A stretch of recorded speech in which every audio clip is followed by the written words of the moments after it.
Welcome back, everyone. This is a special episode of the Agents of M.A.C.E. We are back in Batesville, Arkansas for the White River Fan Con. We were here last year. Things are a little bit different now. Drew is not on this episode, unfortunately. He was not able to fly in, but we have myself, Luke, we have Elisa, and we have a special guest. We have Randal Reeder from the Deadpool movies. So this is super awesome. We're super excited. So let's kick things off. I'm Luke. I'm Elisa. I'm Randall. And we are the Agents of M.A.C.E.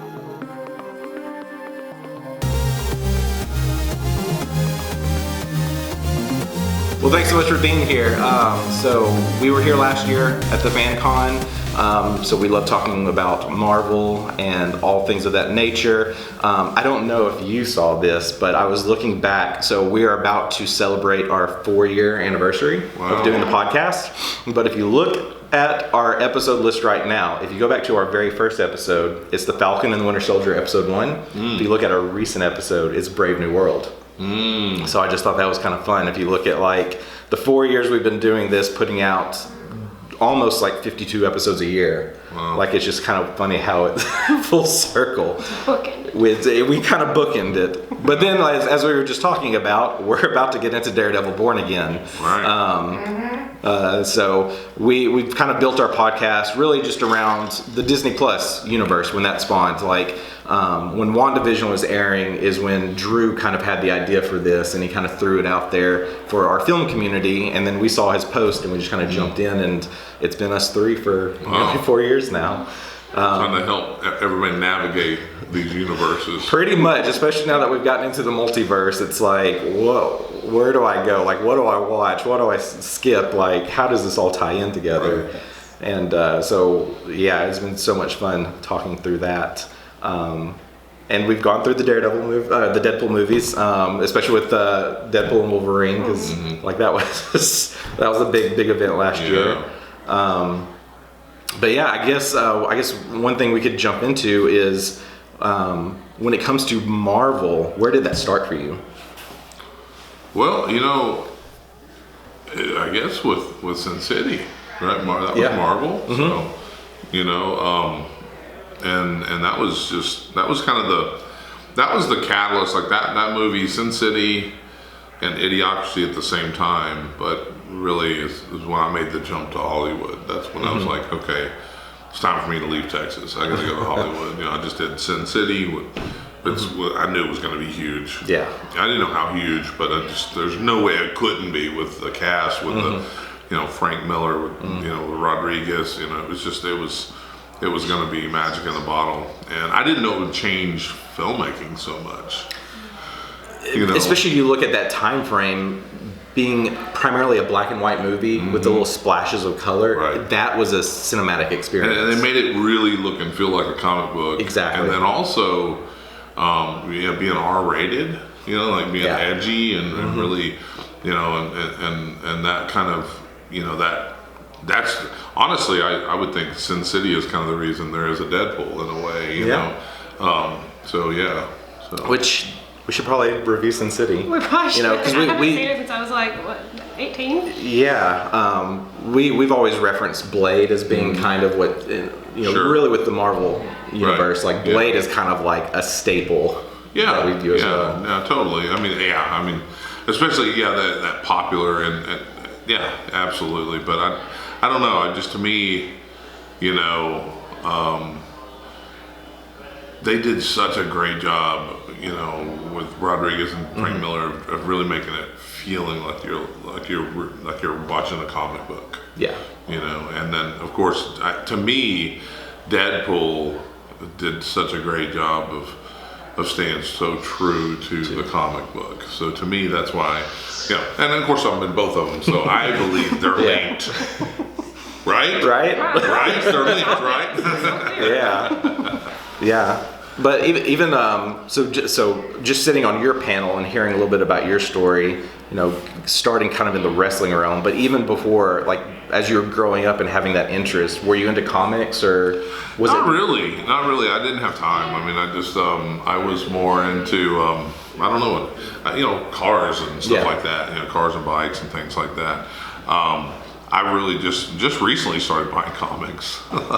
So honestly, like I'm wow, you know, I've been getting really interested in it because I don't know, I guess it's become now I'm in that world and I'm like, wow, this is an interesting, you know, the comic books that scene is just really interesting, and it's so I'm actually kind of working on a comic book because I can tell stories, semi-fiction based on, you know, true events without the cost or repercussion of a film, you know. So yeah. So when you were cast, did you go buy comics right away? Were you like, let me learn about this world? No, I didn't. It's so funny. I've got a friend of mine that's like, dude, you better learn more about Marvel and all that. Like, you're gonna get, you're doing these Comic Cons and people are gonna get mad at you. And that's not why I'm doing it, by the way, Landon. I'm not learning about it because you told me to. No, I've actually become interested in it. Yeah. You know, it's just such an interesting. I mean, you're into it. Well, it's just like a whole new world for me because I just grew up on TV and film.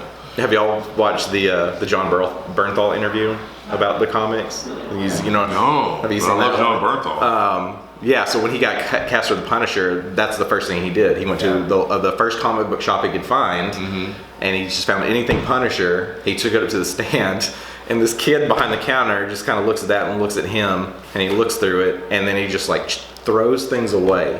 And he's like, I know who you are, I know what you're doing. You read this, this, and this. Don't screw it up. Oh, whoa, that's awesome. That is awesome. He was just like, okay, but okay, like, I got you. I will not screw this up. And I'm just loving hearing that story, because the stuff they're working on now with his spin-off, which I believe will be next year, is what they're hoping they can get it Punisher? out. They bring Punisher back? It's going to be a standalone special, Marvel special. Got a Daredevil Reborn right now. Right, Born Again. Is that right? Born Again. Born Again, yeah. Daredevil Born Again right now, which is pretty killer so far. Yeah. And then of course Punisher's going to be back. Well, next. Punisher, I couldn't believe they got rid of Punisher. That they stopped making it. It's like that's the baddest frickin' thing ever. Well, and kind of leaning into the stuff that you were talking about, the things that you're working on, you know, the things that I love seeing is when the actors get really into these characters and they just fall in love with them and they want to continue telling these stories. Because I always go back to like Thomas Jane when he was Punisher. One thing most people just don't know is that he was fighting to continue to be that character. He invested his own money and created a short film that's in the world of the Punisher that no one would pick up. It's like, I don't know if it was just because it didn't do as well in the box office or if they just were kind of like, we just need to move on to other characters and just... Right. It's not a bad Punisher movie. No. He's not a bad Punisher at all. In fact, even, hear me out, Warzone, right? I thought, oh God, what's his name? He plays Titus Bullock and Ryan. I know what you're talking about. He was a good variation of the Punisher too. It's like, okay, you're getting more of the war hardened Punisher and all that. The villain was a little crazy, but yeah. But I thought that's something we were yearning for because at that time when it came out, I was a massive Punisher fan, right? And so as soon as that came out, I was like, oh my God, they're finally doing it. I loved it. The whole entire thing was good. The soundtrack was good too. Yeah. Wow, yeah. I don't know. I definitely liked the Punisher movie with Thomas Jane. Like I didn't dislike it at all. I loved it. I thought it was great. And I kind of wondered why it didn't come back. But again, just it's the way movie business is, you know. But yeah, to see these people really get into it, like I was, because they're so top secret at Marvel. I was super surprised and happy when I saw Channing, and man, there's just a swell of people that want him to do, to come in and do, and he's been wanting to do it forever, and it's kind of like the Ryan Reynolds saga where they took 6 years or something to get to Deadpool, and that was a wildly popular. I mean, everybody wanted. I don't know. I can't even believe it took that long to get a green light, but it did. That's the kind of thing that blows my mind because I'm like really into like, man, if I was going to write a script right now, because I thought about Power Rangers, thought about Ronin Warriors. You know, there's certain Ronin Warriors, is that the anime? It's an anime. like the Yeah. samurai? Yeah. Yeah, oh yeah. Yeah. Ooh. Yeah. So it's just, He's got a spot just for you. but but it's just like you got to mentally be ready. Like, this is a long run. Oh yeah. Like, there's a lot of work that's gonna go into it. Yeah, and then it could never, you know, I mean, it just may never happen because you have to get approval. You have to, you know, when you do that, you've got to, yeah, it's a brutal business, but you should do it. Definitely. 100%. I vote yes. I vote yes. Questions? Oh. I don't know. Like, just trying to float around so we can. I do have a question. What was your favorite experience while filming the Deadpool movies?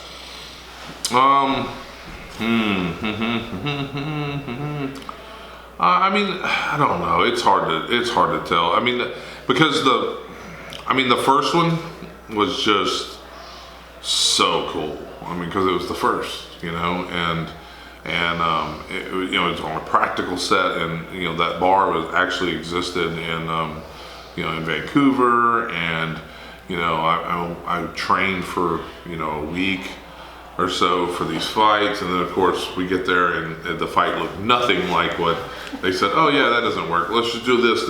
Like, all right, I got a free week out of it. So, but no, it was well, it vaguely resembled, but you know, it just changed up so much, and once you got onto the practical set. But I mean, that was just incredible. So it's hard to ever beat that. But at the same time, you know, doing Wolverine, the Deadpool Wolverine, I mean, man, you know, you're all of a sudden you're in London, and you're getting, you know, carried out to the big studio where they, you know, I think we were in the Chewbacca stage and all this stuff, and you know, right by the 007 stage, and then you're with people that you really adore, that you haven't seen in 6 years or 5 years or however long it had been, 4 years, and that was really cool, you know. So I mean, just to go, I mean, I remember, like, I was talking to Brienne, and I was like, you know, you ever feel like this is the biggest and smallest thing you've done at the same exact time, you know, because it's so huge. Because it's gonna, you know, it's gonna be a huge movie, but then also we're the Polaroid, like we're the reason he's saving the whole world, and then yet it's you know, I almost had no lines, you know, which was the joke, and that was the fun, and I agreed with that joke, and you know, but it was just incredible. I mean, it was so cool to be just, you know, like, wow, I can't believe we're doing another one, and then, you know, I'm here. So I don't know. It's really hard to no, but that first one was epic because I'm destroying a bar and all this kind of. It was the coolest role ever. So. Yeah. And then she's grabbing money. You know, it's like, I mean, yeah. It's like, Did y'all know about the FX Deadpool series, or was that ever floating around a discussion of if any of you would get to voice characters if that show did happen? Or I was just curious because, you know, were you aware of that one? Yeah, I was. Yeah, so like Donald Glover and his team was writing it, and then it's like they got to the very end, and then they're just like, no. It was one of those, but I mean, and Randall knows this too, just about the film industry. You know, there's people there are 1,000 projects that have a green light until, you know, somebody says no, and most of the time that's what happens. Everything in film is always yes, yes, yes, yes. Now we decide. or somebody bails. Like I was in a Tim Blake Nelson was directing a movie called Season of Dust in like 06 or something, and I was pinned on the wall. I wasn't officially cast because they hadn't, you know, they just hadn't officially, they didn't have a start date, but I was on the wall, and I know people that said I was on the wall, and then all of a sudden, but it was starred Orlando Bloom and Kate Bosworth, and they broke up. Like they were married and they were a couple, and then they broke up, and then the thing just got pulled off IMDb, and the movie never got made. It was a great movie, and the Coen brothers were producing it. So wow. I mean, it's like, how do you not get that? And it was greenlit, but then it went away. And then, the next time I saw Tim Blake Nelson, he was casting me in Leaves of Grass, and we were talking about how we regretted. That's where you and I met, and Leaves of Grass, yeah. and it was at the auditioning room for that, I believe. It might be where we met. That's where we had that talk. Yeah. Can I share a story about Randall real fast? Of course. Yeah. So I met Randall when I was actually an actor in Shreveport, right? And so we were on this movie, Leaves of Grass versus Passion Project with Evan Morton, right? And they were looking for this big burly guy to do the part, right? And this is something I never forgot what Randall did for me that day, is we come in, we're all reading, and I'm sitting there, I was like, okay, this, yeah, I can do this, I got this. Randall walks in, and I just went, damn it. Randall's here. He's gonna get it. And he heard me and he goes, hey man, do not do that. Do you understand me? And he goes like, what do you mean? He goes, you get in there and you audition your best for it, okay? Because it's not written in stone yet. We don't know that. Just do it. I'm like, you know what? You're right, Mr. Randall, I'm gonna do it. That's right. But it's true. It's like, just like, don't be intimidated by somebody else just because if you go, you should take it as a compliment, in all honesty. If you're an actor starting out, or if you're an actor trying, if you're in a room with somebody that has the pedigree he does, that's a compliment. Yeah, amen. For real. That was a fun time. It was. And I can't believe I said something nice to somebody. You sure that was me? Thanks, Uncle Randall. Yeah. I'll be like, did I really say that? Yeah, you said that. Oh, yeah, boy, I was high. Ricky Bobby throwback, but oh yeah. All right, Yeah, yeah. love Good stories. stuff. Yeah. Yeah. Moving it back into Marvel. Yeah, in the Marvel. Oh Meanwhile, in man, another universe. I know, right? Which, I'm wondering, like, you look at, outside of main characters in these Marvel movies, you have so many sub-characters, and even sub-characters that have regular appearances. Like, fans usually like them and they want to see more of them. Do you think, as we're leading into like Secret Wars, does that have a place for all of these various characters? And leading into what? To like Avengers Secret Wars. Yeah. So I don't know. I mean, I was at this cigar bar out in Beverly Hills, and I got to know a guy that was a writer on, one of the Marvel Shields, Agents of the Shield or something, and he tried to get me in there as Buck or as Bullet or whatever. He said he was going to. So and then I know that when I did the first Deadpool, a friend of mine got me 2 comic books of the X-Force, and it was the first appearance of Bullet and all that, and so you never know. And one of them was like Daredevil. I think was there was a big something between Buck Cashman and or Bullet and the Devil and Daredevil and all that. So I'm always hoping that they'll be like, hey, why don't we bring him into this series? Because that would be great. Yeah.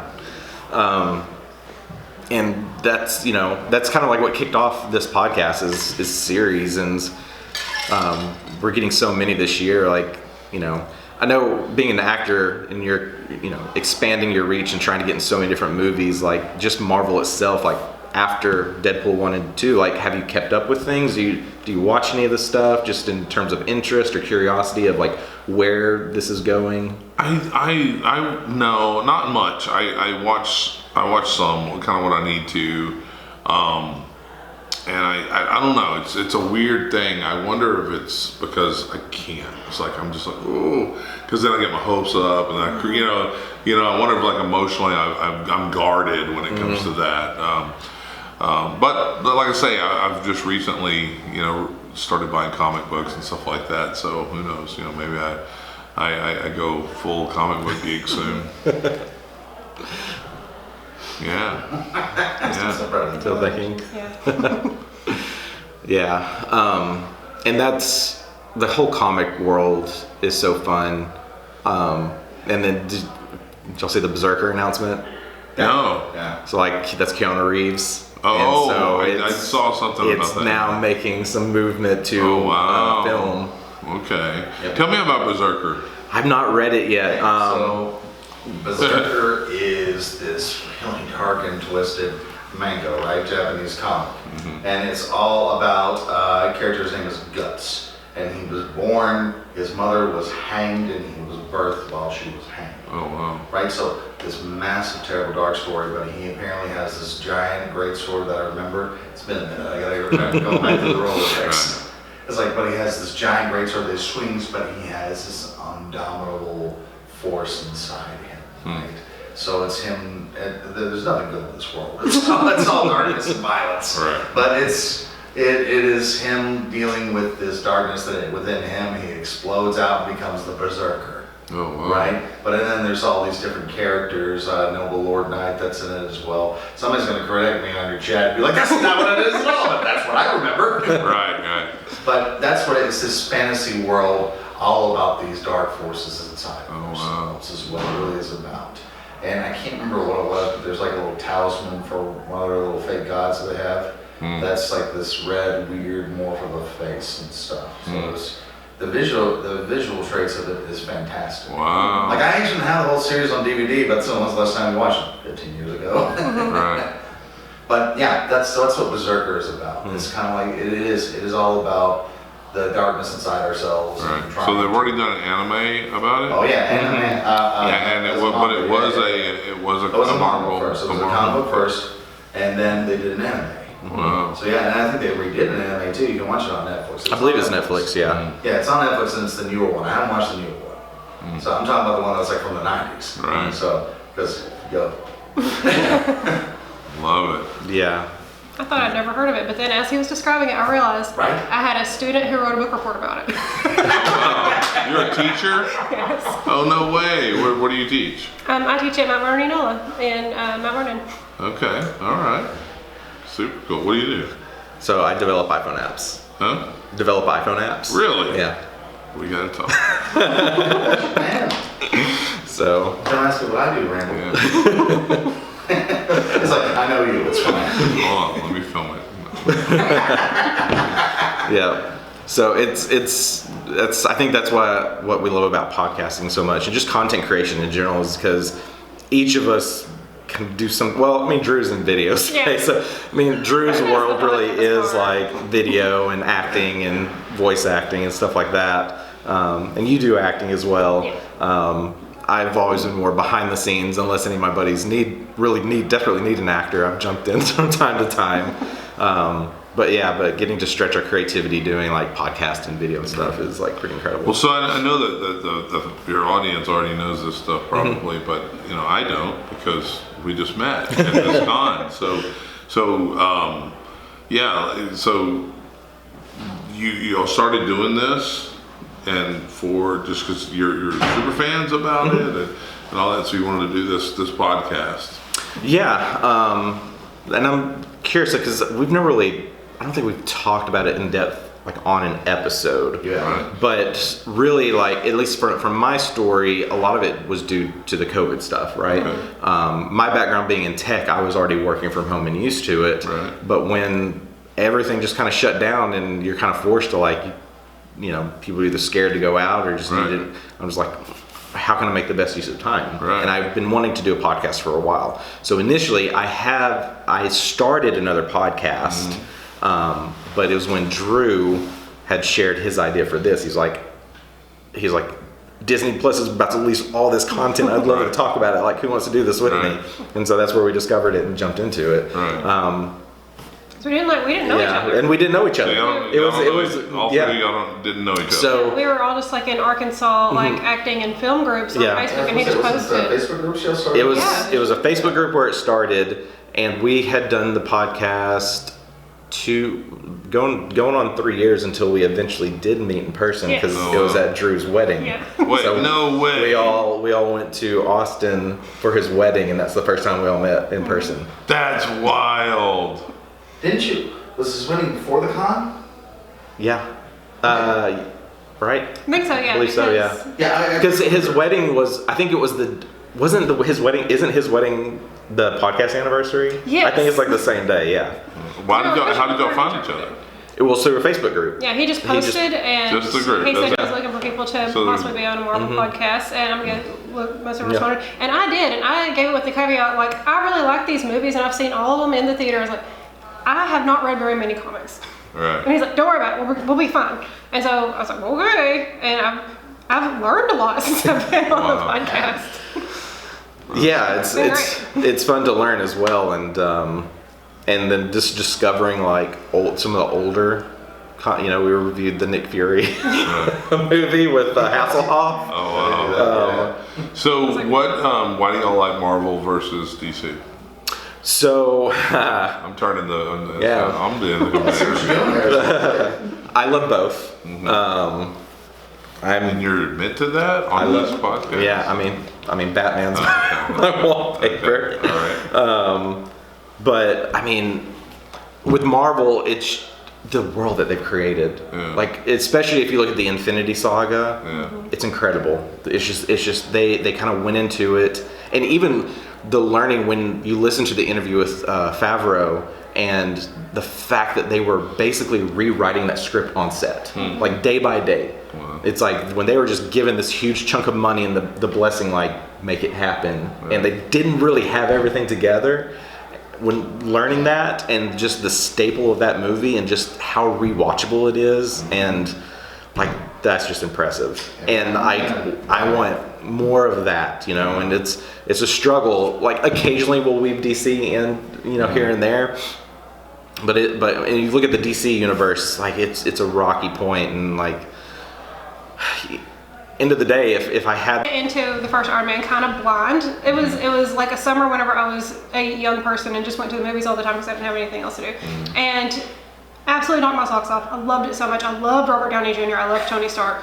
And so after that, like later that summer, I just went and I saw The Incredible Hulk because I knew that there would be a cameo with Robert Downey Jr. in it. So after that, I was sold. I saw every single one. And when I was younger, the Marvel things I was exposed to were things like the Spider-Man movies, and I really enjoyed those. And as far as DC goes, the Chris Nolan Batman trilogy was a big part of it. And so I was of course familiar with the DC characters because they've always been a huge part of pop culture. Sure. But if you look at the difference between the more recent DC movies and the Marvel movies, like Luke said, you've got the awesome continuity that we've seen in Marvel that so stuck the landing with Infinity War and Endgame. It was so good. It was just such a pleasure to get to watch all of that come together. And in DC, like, tonally, it's very different. Like, not bad, just not usually my thing. I love that Marvel movies are so funny, so bright, so, like, they've got great action and things as well. But in DC, I thought that they did very well with things like casting, and I liked a lot of the ideas that they played with. They had some really great talent behind the camera, but again, just tonally and the way that those things came together didn't feel as satisfying as it did with the MCU. And I forever am like, I say this on the podcast all the time, no respect for Henry Cavill. Bless his heart. But yeah, so I'm anxious to see the new things that. So you no respect for Henry? No, they had no respect for Henry Cavill. They had I have all the respect for Henry Cavill. Yeah. No, so I'm. That's interesting. Yeah, I wonder why that is, because He's so good. Yeah. And he cared so much about that character. Yeah. But James Gunn is now doing the new Superman movie with them, and I was so excited to see the trailer because look at how many colors there were. Yeah. I'm thinking that this might be something that might be a little bit more tonally similar to MC, but obviously I'm not expecting them to be the same thing. I don't want them to be the same thing. But yeah, so that's really why, for me at least, I've gravitated more towards Marvel content in the last 15 years. Yeah. Wow, that's a long time. Cool. Which is fine, but again, we as fans, we also deal with the struggle of just the mass amounts that they're throwing out, right? And it's just, I love it. it's like, Yeah, and it's tough because It is tough. I love it too, but I have my We're moments adults where now, and also we don't have time to watch everything. So, Yeah, it's like a lot of the reason I haven't seen a lot of stuff I should have seen is like when people are like, "You haven't seen that?" I'm like, "Dude, where do you find the time to do that? What do you want? Like, what are you, like a tweaker and you stay up all night or something? I mean, like, that's crazy. I gotta sleep. I'm old. So, you know, because like, you know, like you were talking about the Jessica, what's her name? Jessica Jessica Jones. And I was watching that and Luke Cage and all that, and then I got busy and stopped watching them. But it's not because I didn't like them.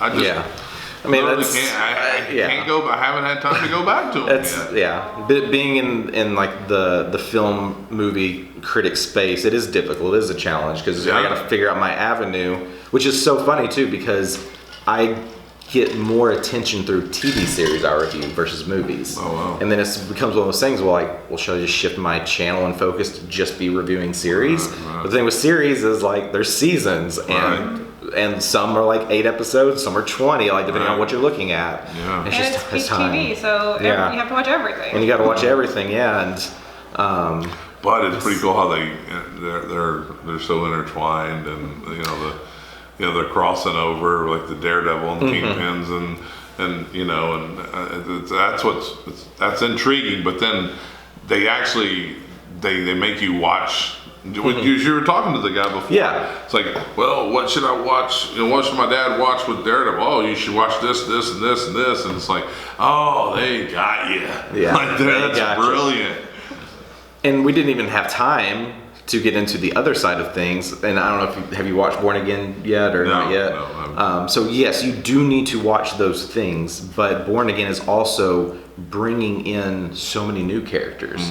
But looking into it, these are like comic specific characters for specific reasons, because we're now getting into this world of like this.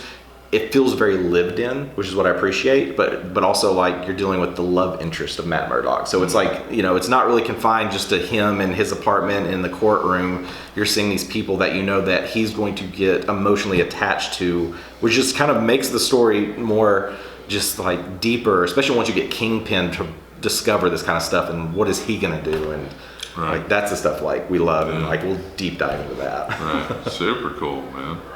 Super cool. Well, yeah, 30 minutes. We've talked Marvel. We've talked Deadpool. I appreciate your questions. Yeah. Oh, It's been great. And we Little bit of DC. I agree with her entirely. And we've talked MACE. Respect for Cavill. I think it's plain and simple. I'll say it. I don't care, Snyder bots. You're gonna hear me say it. Zack Snyder does not respect the characters. He tried. He had the whole idea. It was like, no, my heroes kill people. Like the intricate part of both Batman and Superman is they do not kill. That's the principle that's within them that makes them exactly who they are. If you want to have a Batman that kills, his name is Thomas Wayne. It's in Flash Paradox. Exactly. The sucker carries guns. It's exactly. It's like, but that's two different characters. To ignore that entirely really kind of that's what defeats the purpose. And Cavill, he was that. He knew exactly what it was supposed to be, but he had to go along with what Snyder's perspective was. Yeah. And that's unfortunate. And I wondered how much pushback there was. I imagine hearing about the things that he said, like on the Witcher set and things like that, where they also were not listening to him. I feel like he probably brought up stuff a lot. Oh, I was like, oh, you were a fan too. Oh, man. I felt the same way. I worked on Jonah Hex, right? You didn't do that one, did you, Randall? No. No, not so much. Right. But I love those comics so much. I love the idea of Jonah Hex, you know, this bounty hunter, an ex-Confederate soldier, but he's kind of reform, realizing his ways, making his way through, you know, the Old West with that scar from Apache on his face. And it's just this cool concept. But then whatever they did with the movie, it's like, that's not in the comics at all. That's not what the character is. Right. Yeah, but still, This world it's fascinating, but we love it. Well, thank you so much for taking the time to kind of join us. Thanks for having me. So a couple of, I guess to wrap this up, like, do you have anything you're working on now you can share? Well, I mean, I'll go ahead and share about it. It's still in the works, but I'm working on another series called Nomad that we're hoping to film this summer, maybe into the fall. Probably be better into the fall because Texas is hot in the summertime. But I'm always the sooner the better. So, but maybe we'll push it into the fall a little bit. It's going to be pretty epic. So cool. it's you know, you know, after doing Sons of Thunder and not going further with it, I'm like, nope, we need to do another series. So it's going to be, the fans will be satisfied, but it's not so, you know, it's not exactly the same at all. It's just, but similar, you know. So Okay. it's going to be fun. I can't wait to do it. Nice. And best place for people to find you online? Oh, you know, I mean, let's see, randalreeder.net, but you know, any Facebook, Instagram, Randal Reeder. As long as you spell it correctly with one L and a bunch of E's, then it'll be, you'll find me. And I don't do all the whole Randal, you know, Jag pilot, whatever, all this kind of crazy stuff. You know, I just do my name, and Cool. that's about it. Americonic.com. Go check that out. You know, subscribe if you want to. If you don't, that's cool. But it's a new streaming platform that we built. It's going to be really epic. You know, if you subscribe now, you're helping us. If you subscribe later, it'll be because it's the most badass thing that's ever been seen, and you're just gonna be a follower. But you could be a trendsetter and subscribe now. Yeah. I just learned about it like an hour ago, so it's like I've got a list of like everything when I get back home. Yeah, check out SafeSavage.com, my ministry. You know, look that up. We go into bars and biker rallies and prisons and just take the gospel out there where not everybody's taking it or everybody can, and that's what we do. So, but yeah. Awesome. God bless y'all, man. Yeah. Thanks again, and yeah, we'll link everything below. And yeah, this was awesome. Thanks for having us, Joel. All right, that's it. Bye.